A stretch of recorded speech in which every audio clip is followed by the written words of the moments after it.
Genesis chapter 21. The birth of Isaac. Now the Lord was gracious to Sarah as he had said, and the Lord did for Sarah what he had promised. Sarah became pregnant and bore a son to Abraham in his old age, at the very time God had promised him. Abraham gave the name Isaac to the son Sarah bore him. When his son Isaac was 8 days old, Abraham circumcised him, as God commanded him.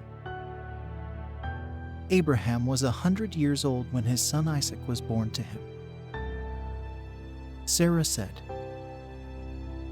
God has brought me laughter, and everyone who hears about this will laugh with me.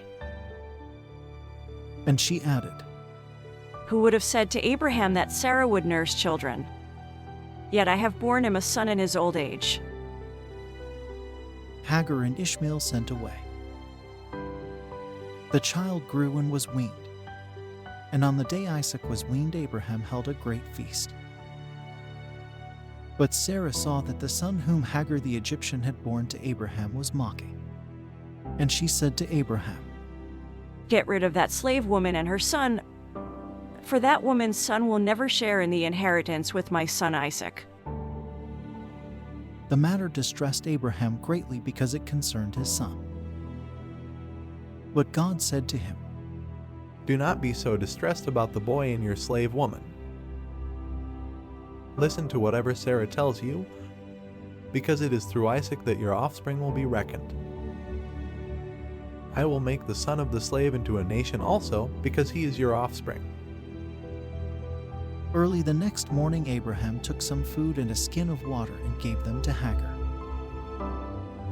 He set them on her shoulders and then sent her off with the boy. She went on her way and wandered in the desert of Beersheba. When the water in the skin was gone, she put the boy under one of the bushes.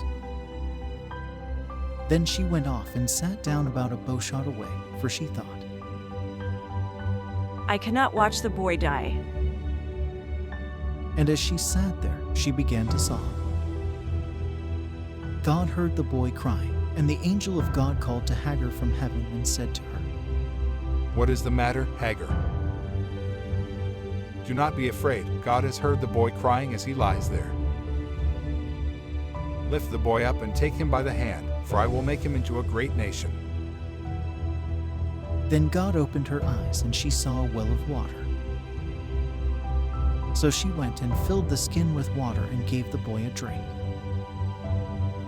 God was with the boy as he grew up. He lived in the desert and became an archer.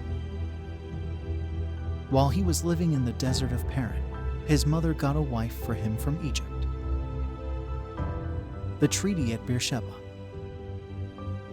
At that time Abimelech and Phicol, the commander of his forces, said to Abraham, God is with you in everything you do. Now swear to me here before God that you will not deal falsely with me, or my children or my descendants. Show to me in the country where you now reside, as a foreigner, the same kindness I have shown to you. Abraham said, I swear it. Then Abraham complained to Abimelech about a well of water that Abimelech's servants had seized.